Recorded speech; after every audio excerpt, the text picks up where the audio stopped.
O mês de agosto foi bastante positivo para o mercado de ações brasileiros, com o Ibovespa subindo mais de 6% no acumulado. Nós tivemos mudanças importantes aqui nos nossos 3 pontos chaves para a Bolsa e fizemos algumas recomendações aqui na carteira de ações. Felipe Reis, nosso estrategista, vai falar sobre isso daqui a pouquinho.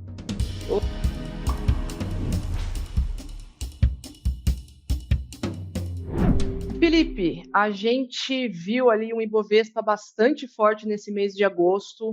Quem acompanha aqui o seu relatório, a nossa carteira recomendada, sabe que nós temos 3 pontos-chave que podem movimentar bastante esse mercado de ações. Queria que você explicasse aqui para a gente como que nós estamos vendo esses 3 pontos agora para o mês de setembro.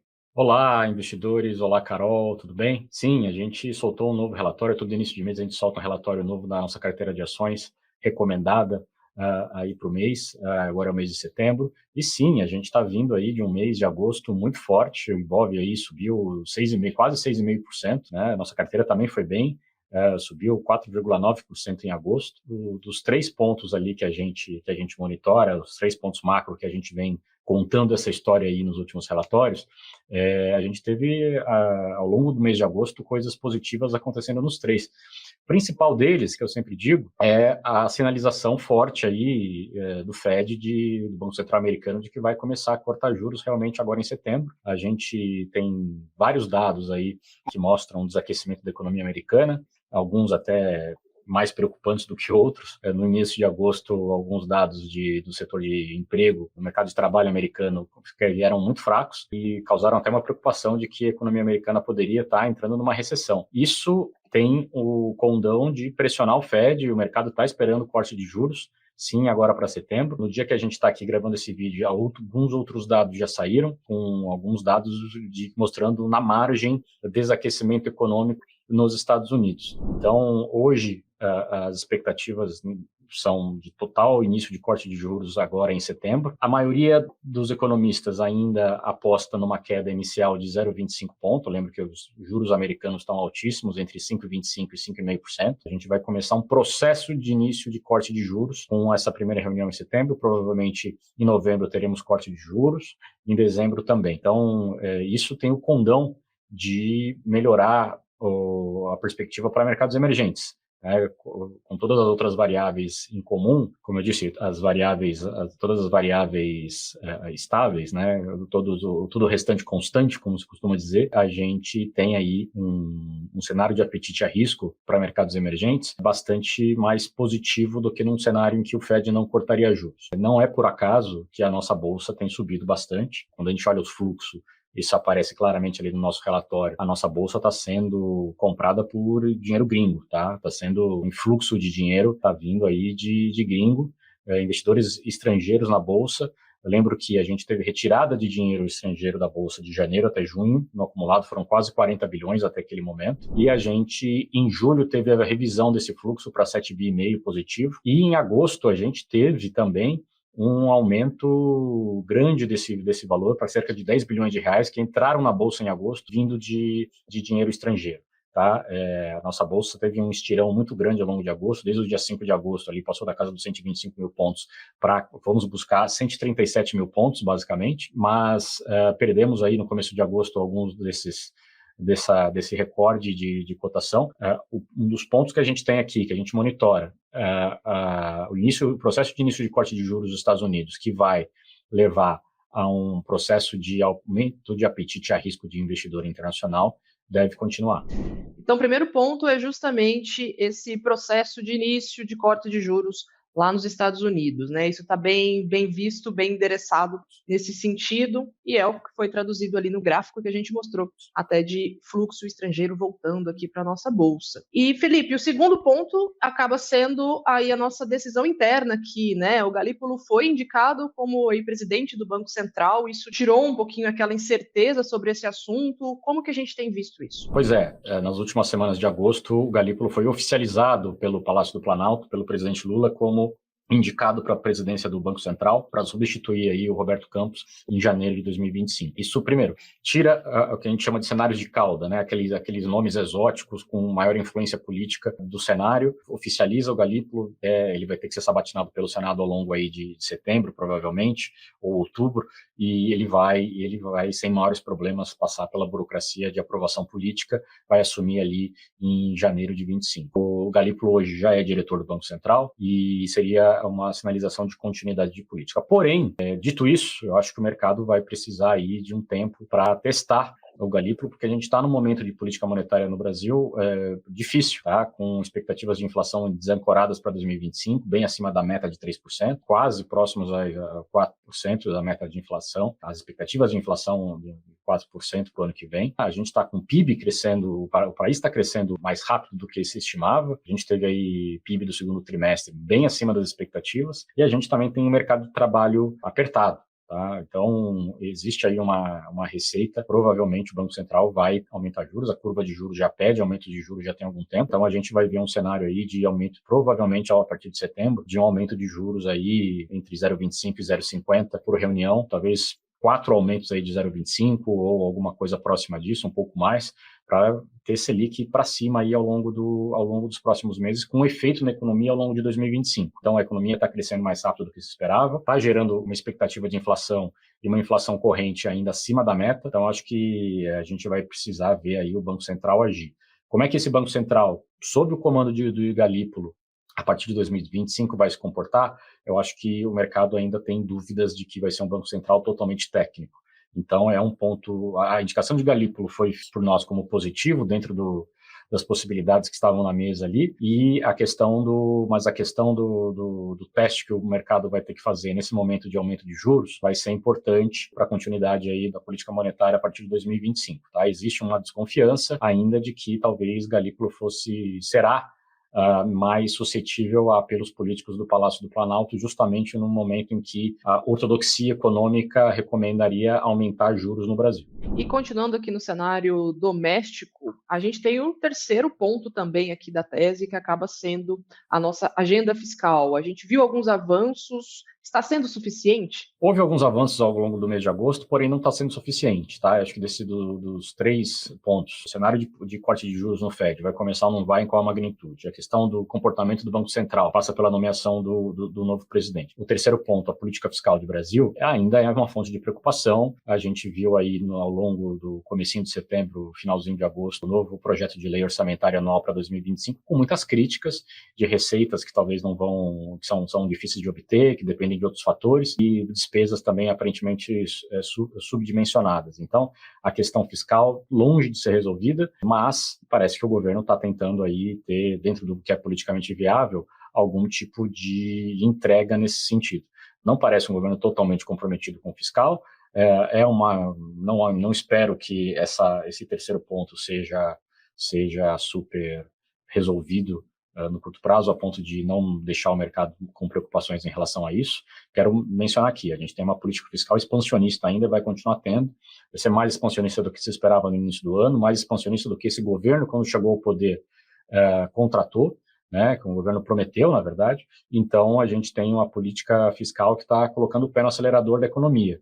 A política monetária vai ter, se a gente quiser realmente buscar uma meta de inflação de 3%, a política monetária vai ter que ser mais restritiva do que se pensava, e então a gente tem esse cenário aí de juros subindo, o que, num segundo momento, a partir de 2025, deve colocar água no chope aí da economia para desacelerar a economia e poder trazer a inflação para baixo. Falando um pouquinho então da nossa carteira de ações, Felipe, a gente viu a carteira subiu quase 5% no acumulado de agosto. As principais contribuidoras acabaram sendo Sabesp, Banco do Brasil, B3 e Itaú. Olhando adiante aqui para esse mês de setembro e diante de todo esse cenário que você explicou aqui para a gente, como que você vê essa exposição nesses papéis que apresentaram as maiores contribuições e quais foram as alterações que você realizou no mês? Sim, os papéis, ao longo do mês de agosto, papéis líquidos, setor financeiro e Sabesp também contribuíram bastante. Sabesp, a gente tinha um peso bastante grande na carteira. Lembro que o principal vetor de subida da nossa bolsa foi o dinheiro gringo. O dinheiro gringo geralmente entra em papéis mais líquidos, onde a porta é mais larga, tá? Papéis que têm liquidez diária na bolsa mais alto.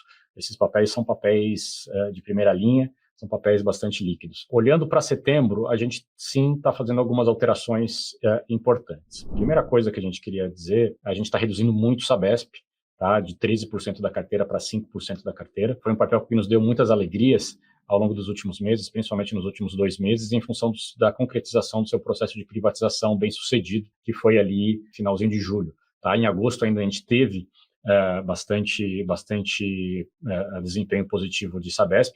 Agora, passado esse evento, a gente passa a depender de melhoras operacionais concretas de Sabesp, que vai demorar um tempo maior à medida que muda a diretoria, vai ter um CEO novo, vai ter uma diretoria nova que vai poder cortar custo, vai ter alguns membros do conselho também novos, a Equatorial tomar ali posse, é o sócio estratégico com 15%.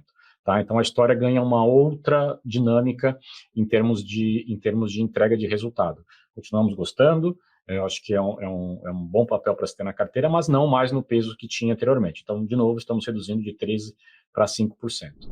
Um outro papel que a gente está, na verdade, tirando da carteira agora é Eucatex. Eucatex e Euca4 era um papel small cap, que tinha ali uma dinâmica própria, estava na nossa carteira desde o início do ano, o papel subiu bastante, mas perdeu o momento, a gente entende que o gatilho que ia fazer o preço do papel subir mais ao longo do tempo acabou ficando mais distante no tempo. Existe um plano de aumento de governança corporativa para nível 2, existe ali uma peculiaridade contábil na mudança do nível 1 atual para o nível 2, a empresa pode ser chamada existe o direito de retirada de acionistas minoritários a valor de patrimônio, né, a book value. Esse book value é R$ 25, então virou uma questão ali de que vem primeiro o ovo ou a galinha. Operacionalmente a empresa está redondinha, mas também não tem nada ali de fantástico que nos faça brilhar os olhos do ponto de vista de investimento na ação nesse momento. Então a gente preferiu tirar. A Eucatex tinha 5% de participação na nossa carteira, tá? Então essas duas reduções marcam aí o que está saindo, o que está diminuindo na nossa carteira. Sabesp e Eucatex, a gente tem uma saída aí da carteira de 5% para 0. E você resolveu aumentar a participação, a exposição da carteira B3, né? Aumenta a B3, B3 foi um dos papéis vencedores aí de junho, é um grande beneficiário de recebimento de dinheiro gringo, o cenário de melhora de mercado de capitais no Brasil ao longo do tempo faz a liquidez diária do mercado melhorar, que vai melhorar nos resultados da B3. A gente estava com um cenário muito ruim de queda de liquidez diária do mercado como um todo desde o início do ano. Eu acho que, se não reverteu totalmente, acho que é um alívio. E só para voltar, o começo da nossa conversa aqui, Carol. O cenário de corte de juros nos Estados Unidos é o vetor mais importante aí para a Bolsa no curto prazo. Então, acho que se a gente continuar a ver dinheiro estrangeiro entrando no Brasil, eu acho que a Bolsa continua indo. B3 é o que a gente chama de papel que busca beta. O que é beta? É um retorno mais do que proporcional às variações do próprio mercado. Tá? Então, a gente aumentou aí B3 vai para 10% da nossa carteira a partir de setembro. É um papel mais arriscado, funciona para cima, mas funciona para baixo também o beta. Então, num cenário ruim de mercado, B3 tende a sofrer mais. Quando a Bolsa sobe, B3 tende a subir mais do que proporcionalmente o Ibovespa. Tá? A gente está colocando B3 aí por sua liquidez. O papel estava bastante descontado, tinha sofrido bastante, então a gente aumenta um pouquinho aí a nossa exposição a B3. E temos uma recomendação nova, né? Tem um papel novo aí na carteira, Eletrobras. Quais foram as principais motivações que te levaram a incluir Eletrobras na carteira?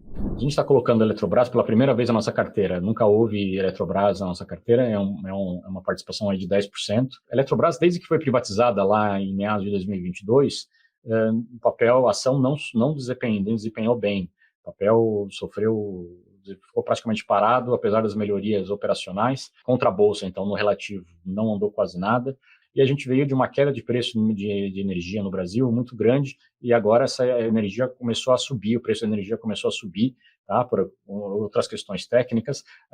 Então, a gente vai ver aí, provavelmente, uma das empresas de energia que vão se beneficiar mais de um cenário de preço de energia subindo no Brasil aí no médio prazo, depois de um grande período de queda de preço de energia no mercado spot, é justamente a Eletrobras. Então, o papel está descontado, o papel está atrasado em relação à Bolsa, existe uma gestão aí privada nova, houve também, desde que a empresa foi privatizada, desde que esse governo novo foi eleito, vamos dizer, assédio político para tentar reaver algum tipo de influência política ali na Eletrobras.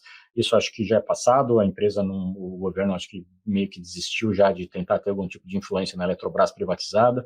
Eu acho que esses temores e esse risco político também, se não acabou, está diminuído daqui para frente. Então, gostamos de Eletrobras, eu acho que é um bom nome para compor a nossa carteira, para a gente levar para o longo prazo Eletrobras também. Então, Felipe, diante de todas essas alterações e de todo esse cenário que você mostrou aqui para a gente, qual é a sua percepção sobre a Bolsa hoje? Apesar de ter subido bastante já em agosto, foi um rally, como a gente diz, quando a gente olha para os múltiplos de mercado, a Bolsa ainda está barata. Tá? A gente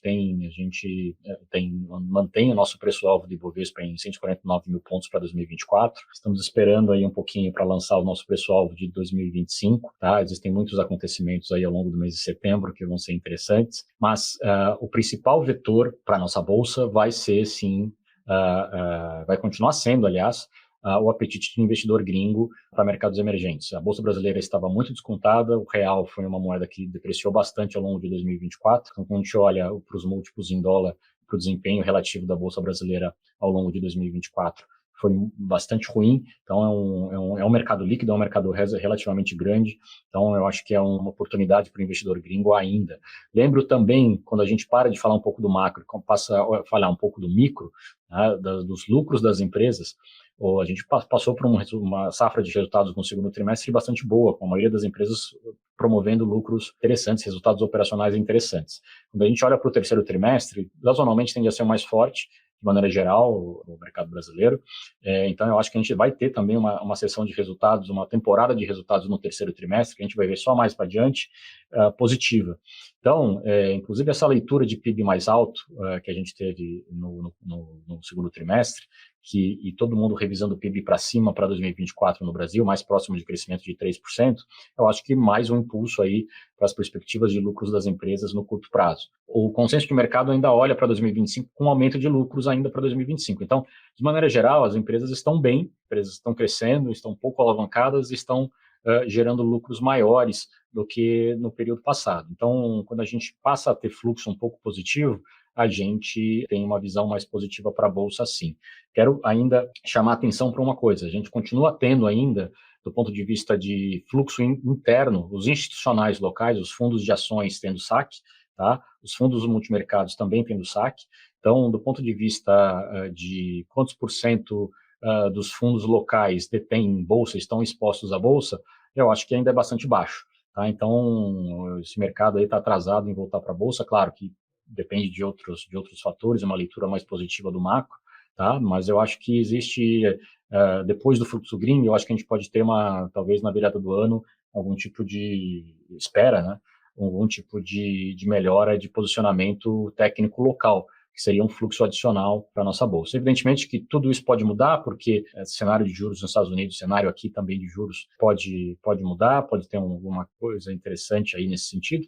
E outra última coisa que eu quero chamar a atenção é que a bolsa está subiu mesmo sem a ajuda dos grandes nomes de peso aí de commodities, tá? Vale, por exemplo, continua um ano muito ruim, fruto de preocupações macro com China, e os últimos dados que a gente viu de China, produção industrial, produção de aço,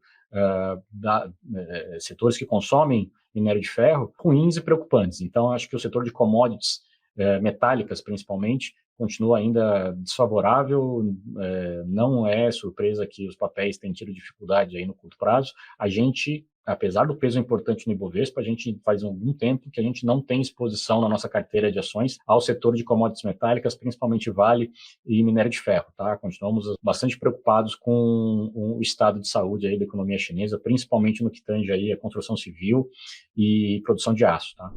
Excelente.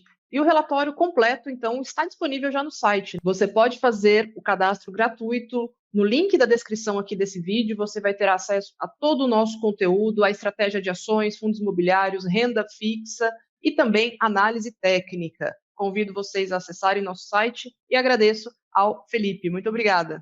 Obrigado, Carol. Obrigado, investidores. Quero chamar a atenção aí, reforçar o nosso conteúdo diário aí no nosso site. O link está aqui embaixo. Tem o nosso Morning Call também, todo dia, com as notícias ali que afetaram o dia anterior e que vão afetar o dia de hoje. Todo dia, às 9h15 da manhã, aqui no canal da EQI Research. eu também estou apresentando esse programa agora. Então, vamos lá, vamos se ver e vamos acompanhar nossas histórias aqui. Tem muito conteúdo sendo produzido por mim e por vários outros analistas de research aqui na EQI Research. Um bom mês de setembro a todos. Vamos lá, tomara que seja um mês bom para a Bolsa, tão bom quanto foi agosto. Excelente. Tchau, Até a tchau. próxima, pessoal.